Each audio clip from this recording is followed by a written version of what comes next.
ደህና ነኝ። ምን ሆነሽ ነው አንቺ? ቆይ ማን የሞተው? ማን የገደለኝ ነው? አይ ምንም ህልም፣ መጥፎ ህልም ነበር። ምንም አልሆንኩም። ያው ህልም ነበር፣ መጥፎ ህልም ነበር። በቃ ምንም አልሆንኩም። እሺ በቃ ተረጋጊ አንቺ። እሺ በቃ አንተም ተረጋግተህ ተኛ። እሺ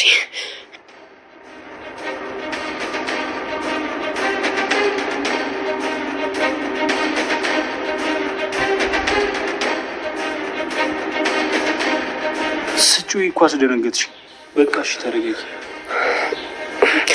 እሺ ያው ህልም አይደለ? ለዛ ነው እኮ ማለት የምናገረውን ነገር አላውቅም። ለዛ ነው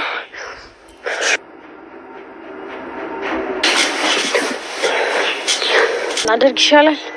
እኔ ዛሬ ምንም መረጋጋ አይመስለኝም። እኔ ግን ሳስበው ፈጣሪ እንዲረዘም አድርጎ የፈጠረኝ ቆይ ዛፍ ሊያደርገኝ ፈልጎ ይሆን እንዴ? ዛፍ ከሆንኩኝ ደግሞ ለምን እዛው በቃ ወደ ጫካ ይወስደኝም እንዴ?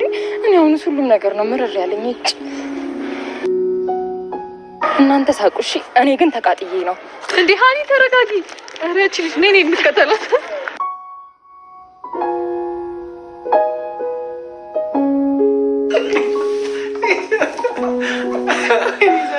እናንተ ዛሙሉ ከስታስቁኝ እዚህ ማለት ነው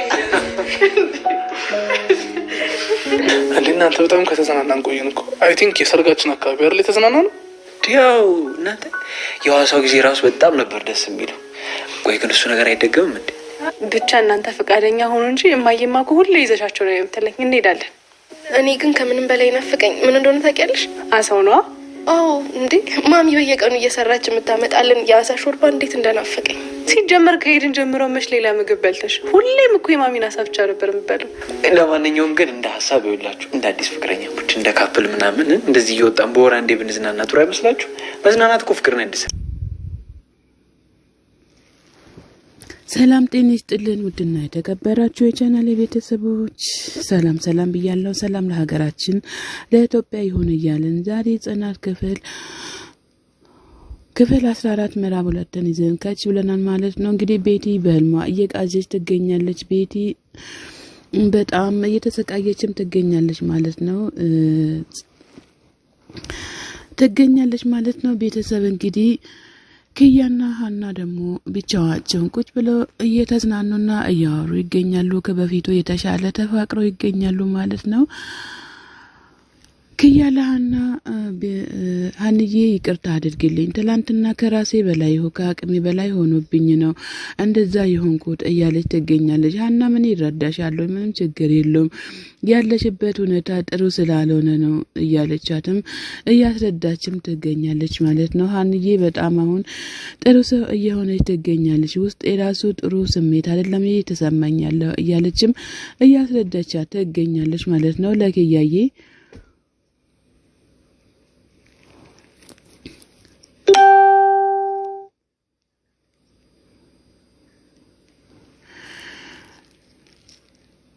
እና መርዛም እኮ ነው ሀንዬ፣ እኔ እኮ የወሰንኩት ውሳኔ አለ። ከዚህም በኋላ ፍቅር የሚባል ከዚህ አልፈልግም።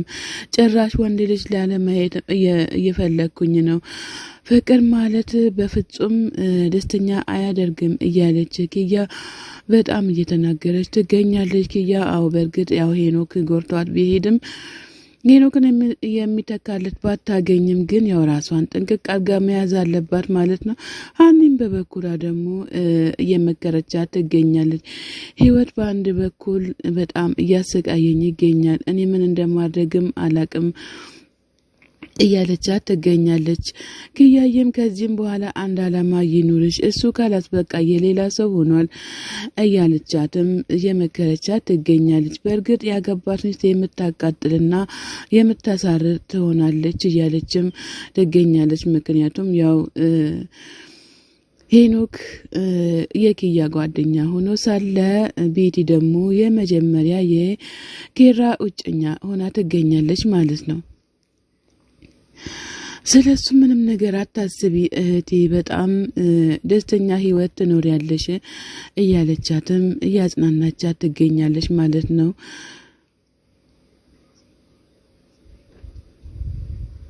እኔ ራሴን ከዚህም በኋላ ሙሉ በሙሉ አግዷለሁ፣ በቃ ህይወት ይብቃኝ እያለችም ትገኛለች ማለት ነው። ቤቲ እንግዲህ በጣም እያሰለቸቻቸው ትገኛለች። እንደው ምን እንደምታደርግና ምን እንደምትሰራም አላወቀችም ማለት ነው።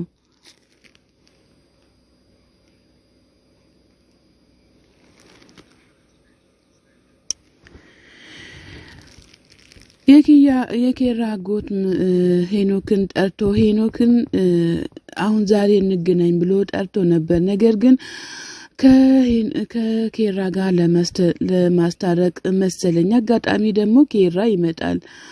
ከዛ አጎቴ ምን እያደረክ ያለክ ነው? እስኪ ንገረኝ፣ ምንድነው ልሂድ ወይ ብሎ ሲሎኔ እኮ የባህል ሐኪም የባህል ሕክምና ባለሙያ ነኝ እያሉ ይገኛል። እና ታዲያ ስለዚህ ምን አገባኝ የባህል ሕክምና ባለሙያ ብትል ምን ይመለከተኛል ብሎ ይላል።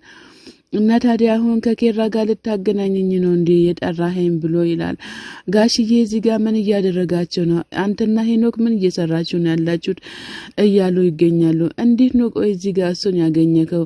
እንዴት ያለ ጨዋታ ነው አጎቴ? እያለው ኬራ እያጣደፈው ይገኛል። አንተስ ለምንድን ነው እዚህ ድረስ የመጣ ከሆነ ለመበቀል ነው እንዲህ ብሎ ሲሉ ካልፈለክ ካላመንከኝም እሳቸውን መጠየቅ ትችላለህ፣ እኔም መጠየቅ ሳይሆን እያለ ሄኖክ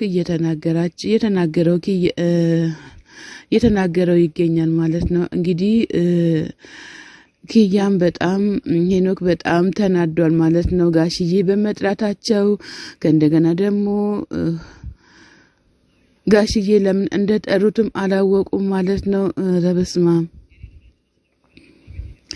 እና ታዲያ አንተ የኔን ወዳጅነት ስለምትፈልግ ነው ታዲያ ቤቴን ያፈረስከው እያለ ይገኛል ሄኖክ። እኔ በጣም እየተናደርኩኝ ነው። ለምንድን ነው እንደዚህ ይሆንከው? እኔ ጠብቀኝ፣ ከዚህም በኋላ እማደርገውን እኔ ያውቃለሁ እያለ ይገኛል። ኬራ እንግዲህ አንተና ጽናት ምን ሆናችሁ ነው የተገናኛችሁት ብሎ ሲል እኔና ጽናት እኮ ተፋቅረን ነው የተገናኘ ነው አጎቴ የምነካክ እያለው ይገኛል። እንግዲህ አሁን ጽናት እንግዲህ መርማሪ ፖሊስና ቤቲ እየተገናኙ አጋጣሚ ተገናኝቷል ማለት ነው።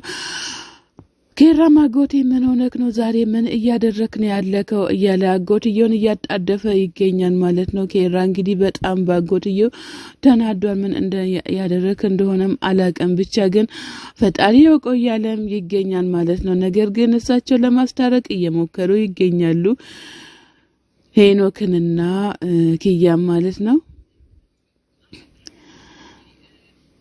እንዴት ነሽ? ምንድነው? አንዴ ማውራት እንችላለን እንዴ መርማሪ ፖሊስ ብሎ ሲላት ደህና እንዴት ነህ? ለራሴ እየተጣደብኩኝ ነበረ ስራ ረፍዶብኝ እያለችም እያስረዳችው ትገኛለች። ምን ሆነሽ ነው ታዲያ እንደዚህ የምትጣደፊው ብሎ ሲላት ለምን አትረጋጊም ብሎ ሲላት አይ የሆነ ሰውዬ እኮ በጥያቄ ሲያጣድፈኝ ተደነጋግጬ ነው እያለችው ትገኛለች። ትንሽ ብናወራውስ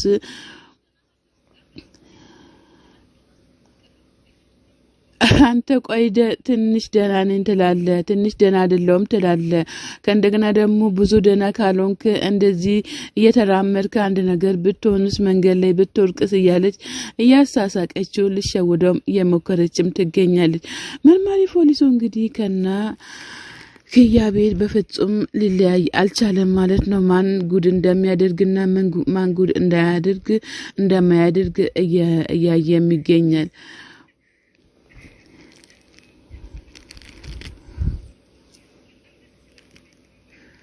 እሷ መለስ ብላ ሰው ጥፋቱን ሲያምን እኮ በጣም ነው ደስ የሚለኝ እያለችም እየተሳለቀችበት ትገኛለች ማለት ነው። አይ መሸወጃ ቦታ እንኳን የለሽም፣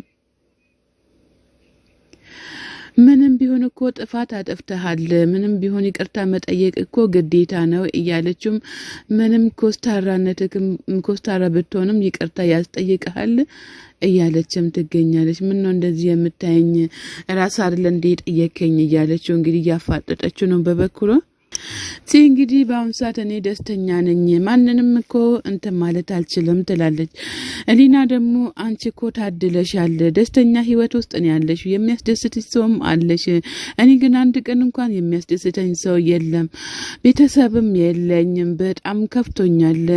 ይሆነኛል ብዬ ያገባሁትም ናቲም በጣም ውጭም እያመሸ መኪናውም እየከሰከሰ እየሰከረ የሰው መኪና እያበላሸ እየመጣብኝ ነው፣ ምን ማድረግ እንዳለብኝ መራሱ አላቅም እያለች ቲና እየተናደደችም ትገኛለች።